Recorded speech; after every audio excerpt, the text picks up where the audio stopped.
Welcome to the Rethink Leadership podcast with me, Jeremy Blaine. I interview leaders, experts and business professionals from around the world who are bringing leadership principles and know-how into the digitally driven 21st century workplace, with focus firmly on the how-to rather than the what. Each episode is in aid of a charity chosen by my guests, and since 2020, we've made donations to over 80 global and local causes. Welcome to the Rethink Leadership podcast with my guest Tom Pullen, the award-winning author of Innovator and CEO of Innovinco, a company that helps large corporations to maximise business growth by accelerating innovation. Since founding Innovinco in 2017, Tom has helped over 30 of the world's leading companies to accelerate innovation performance, including Coca-Cola, Toyota, Unilever, and many more. In this deep dive, Tom helps us dismantle the myth that innovation belongs in a lab or a specialised department. As the pace of market transformation accelerates, we explore how to bridge the gap between high-level strategy, leadership sponsorship, and grassroots creativity to experiment, innovate, and make it happen at all levels with the full support of management. This episode is in aid of the Great Ormond Street Hospital Children's Charity in London, UK, as a thank you to Tom for joining me, specifically to an initiative established by a friend of Tom's who raised over £350,000 for Great Ormond Street Hospital in memory of her daughter. Tom, thank you very much for joining me. Please introduce yourself and your expertise. So great to be here. My name's Tom Pullen. Corporate guy, really. So I spent 18 years on the corporate side working for wonderful companies such as Boots, Mars and Danone. And it was actually at Danone that I found a passion for innovation, so driving growth through new products and services. And I ended up spending 6 years there as the global innovation director. And then decided I wanted to go and take that expertise elsewhere and work on different industries, different categories. So went to do a quick Executive MBA, one of Europe's leading business schools, and then set up the company that I run. And we work with about 30 different corporations across all industries all around the world. Wow, great. And all with innovation at the heart of it, which is the topic for today, right? And I know exactly. that you assert that innovation's a fundamental leadership capability in the fast-paced transformational workplace that we are. Why is that, Tom? So innovation's kind of magic within a business, right? So if you think about what innovation does, why it's so important, first and foremost, it helps companies to adjust to the context which is changing around them. So if you think of your business as being kind of here and tomorrow the world is here, then innovation is kind of the bridge between those two things. You've also got everything that it delivers on company growth, the strengthening of company culture, the competitive advantage versus all those people who are grabbing at your heels. And really, I guess, especially in today's world, it's also a massive way to attract people to come and want to collaborate with you, whether that's as employees or as kind of partner organizations who you could work with in order to make your business grow.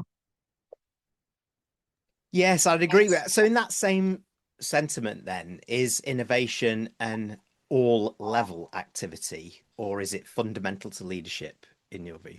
Oh, 100% all level. Because yes, leaders have to do innovation for all of those reasons we just talked about, because they're responsible for growth. They're responsible for company culture. They're responsible for being competitively advantaged. But they obviously can't do it alone.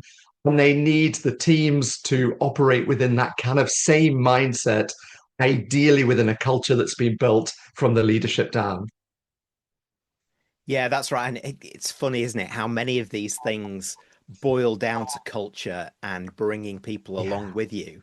So based on what you've just said then, Tom, what are those common cultural barriers, let's call them, that leaders face when shifting innovation from either the purview of the C-suite or specialists in the organization to the company-wide capability? So I think there are really two. I think the first one is that we're talking about humans, right? Humans in organizations. And humans typically don't like risk. And I think that's especially exaggerated if you're working in a large organization where, firstly, you want to progress through the organization. And secondly, where you kind of know you're going to get paid anyway, right? You're kind of normally in quite a comfortable position. So putting a risky activity into that mix where you maybe don't have to is sometimes creating a rod for your own back that you don't need. And let's be honest, in a lot of companies today, still, when innovation goes wrong, there's still a little bit of finger pointing. And so there is an inherent danger attached to being the person who tries to shift things within an organization and tries to launch things that actually may not work when they hit market. So risk is one thing. But one of the things that I've found in order to really try and remove some of that risk from people, especially below the C-suite, is really to focus on kind of really positive behaviors that put them more in the posture of an innovator.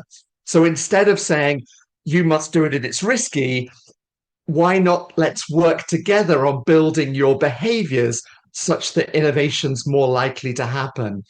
And actually, in the book, I talk a little bit about there being 5 core behaviors. I actually call them the innovator score behaviors, which we really use, especially in levels below the C-suite, to say if you behave a little bit more in this way, then you're going to be more innovative in your job, regardless of which function you're in and regardless of which level you're in.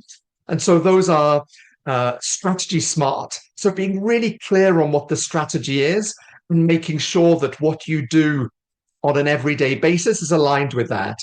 Because we know that when there's an alignment and a clarity, people are much more likely to innovate in a direction which is helpful rather than unhelpful. The second one is called customer curious. So having on a daily basis more curiosity about who your customers are, what their challenges are, what their needs are, how we might be able to help them better, actually is a fundamental fuel for innovation. The third one is opportunity oriented. So instead of almost refracting of ideas and new ideas when they come in, kind of actively look for them and try and embrace them a little bit more and be open to things that maybe you don't know about today and maybe your business doesn't do today. The fourth one is reality rooted. So making sure that everything you do in your job and your business is rooted in the reality of the world and your customers rather than being focused on internal stuff, internal opinions, internal mythology. And the last one we call execution elevating. So we put stuff out into our companies, into the world, in front of our customers. And more often than not, it can and should be improved over time in the execution. And so always having that eye on how could we do this a little bit better? How could we get a bit more growth from this? How can we make it a little bit more customer oriented? Actually has a massive difference. So those 5 behaviors, if we encourage them actively within teams, we see that it kind of reduces the level of risk that they see and perceive in innovating in their jobs. And Tom, you go deeper into that into your book Innovator. I do. No, yeah, and then you go a step further, talking about those 10 steps that actually people can lean into to get it done. And I want to come back to that in a second because I think that's interesting to get into too. But those 5 elements really talk to me, particularly around reality in the customer focus, that external first, outside in thinking rather than inside out. Perhaps this is unfair to ask, but it's something that I've noticed where organizations are desperate to focus more on how AI impacts their organization or business. With some, what I'm finding is almost they're going back 2 steps, focusing internally first, rather than having the customer in mind. Is that your experience or is that just me?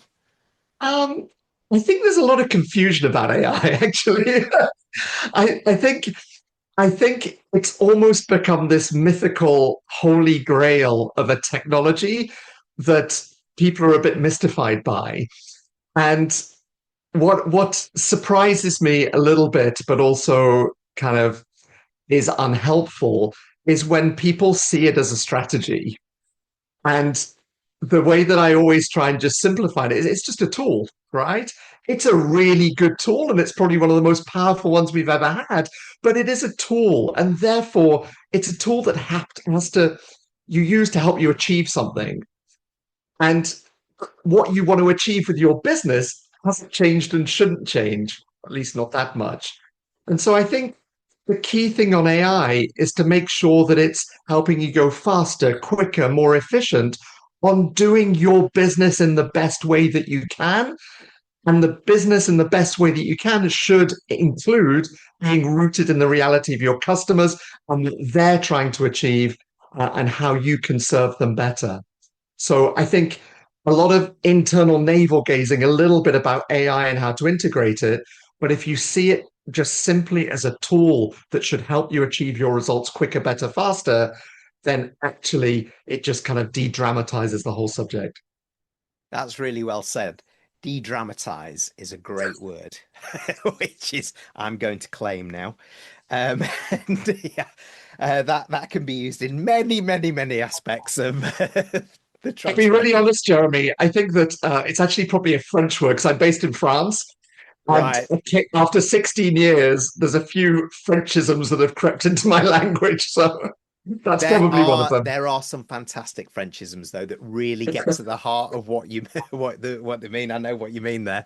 Right, I'm just going to go back because you talked about risk, and as we're moving into being innovators at all level, whether it's through AI, whether it's something else, is that we have to be able to take risks, experiment in a safe way, be supported by it, not denigrated for it, and accept that there could be some potential failures along the way. But that's all at the heart of that sort of growth mindset. Yes. Often that is underpinned by what we've come to know as psychological safety. So if I go back to the leaders who are driving this through, letting go of some of this, how do they effectively recalibrate psychological safety within their teams, which encourages experimentation for innovation without compromising the reliability of those people in their day-to-day job, but also focuses on that specific expertise that we might even not know exists yet? Yeah, it's a brilliant question because well, psychological safety is brilliant, right? As a concept, it's great that we are talking about it. It's especially important that we talk about it when it comes to innovation, because innovation won't happen without it. So we talk about it in many contexts of the organization and the functions and leadership, but actually, if there's one area of the business where it's such a critical need, it has to be an innovation. Because if people don't feel safe, they won't do it. And if people don't do it, it doesn't happen. And I think the way that I sort of see that from an innovation perspective, I talk about this a little bit in the book, but if we want to get innovation to work in our organizations, we have to give our people and our teams what they need to be able to innovate. And when you think of how to articulate what people need, I always come back to Maslow, looking at the hierarchy of needs. And at the bottom, then, we've got our physiological needs, which are, do people have the resources to innovate? Do they have the skills to innovate? But the next level up in Maslow's pyramid is safety. And if we don't crack that, then it's really tough to make this stuff work. The good thing is there are things that leaders can do. There are things that I've seen leaders do over the many years that are incredibly effective. I think the first one of those is leaders having the humility to share in ideally very large audiences the fact that they tried something in their career and it didn't work.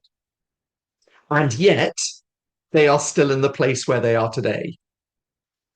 And I think when leaders sort of expose themselves in that way, it gives people a bit more permission and a bit more oh, okay, well, they've made a mistake. I can make a mistake too, and I can learn from it.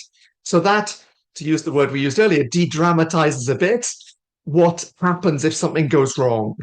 So sharing those learnings, I've seen it used as a technique in a number of different companies, systematically effective, because if it's done in a credible way, obviously. I think the second thing is to focus a bit less on binary, did it work, did it not work when we're experimenting, and focus uniquely on the learning. So it's not really failure or success. It's in either case, we learned some stuff which is valuable for the business. And so whatever the outcome, there is a positive outcome, which means that the organization has learned, and therefore we're more likely to succeed next time. And I think the third thing is that a very practical technique, almost a good example when we talked about AI earlier, actually, experimenting together as a team.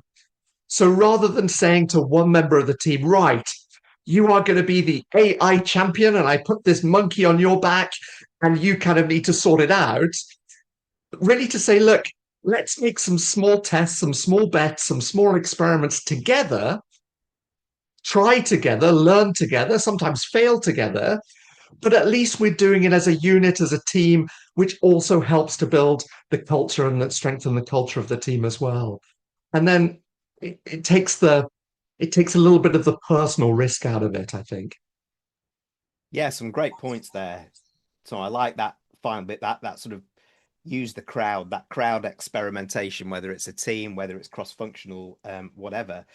And I also like that point about focusing on the learning that comes from it. That's the power of the learning mindset. It's that movement from performance management to performance support. So it does involve the leaders in management just kind of reorientating themselves too, as well as their people, and making it secure and safe, as you so rightly pointed out.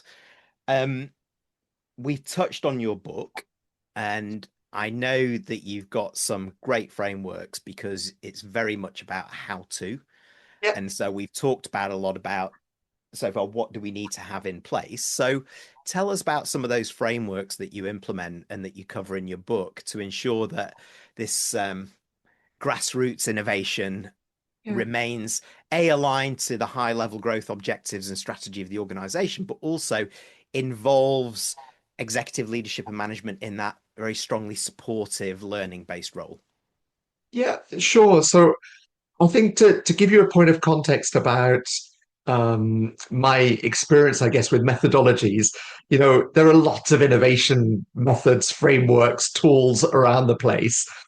And back in 2011, when I kind of started the core of my innovation roles and the work I did on innovation, one of parts of my remit was to test them.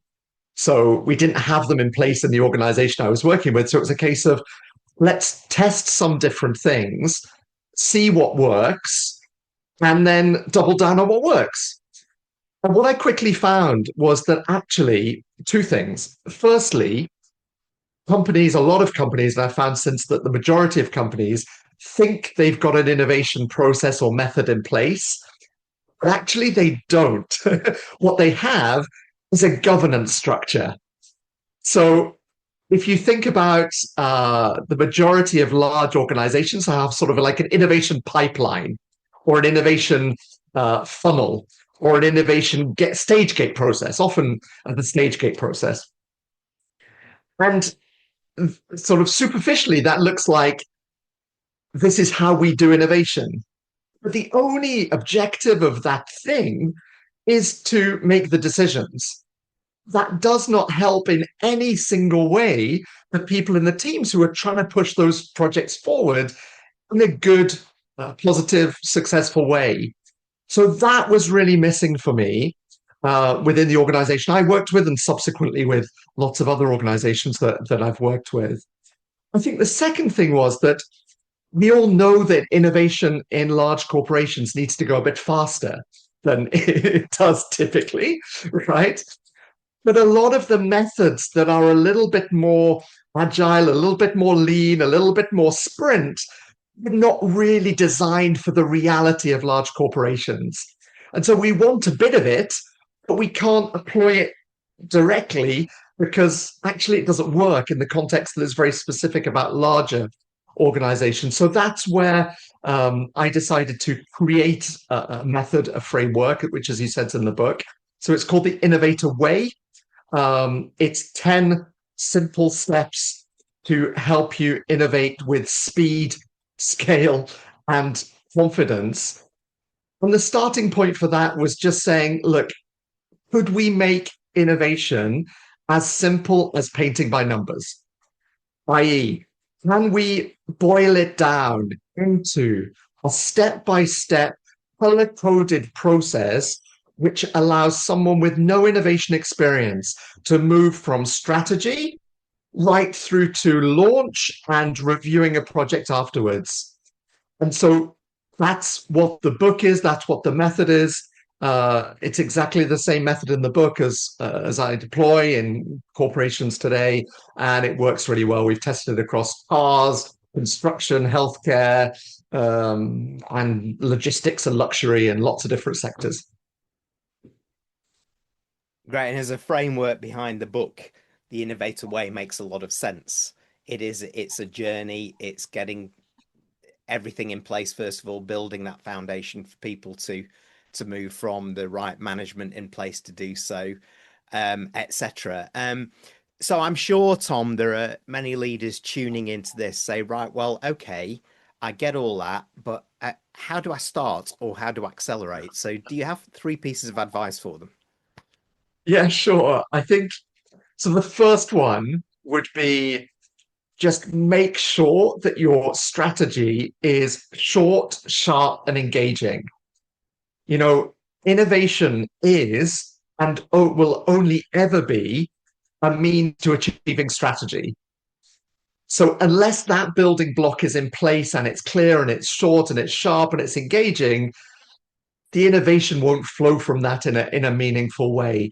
And the analogy I often draw is, you know, at some point over the last 20 years, we seem to have confused strategy with a 264-page PowerPoint deck. That is not a strategy. That is a very long, confusing PowerPoint deck.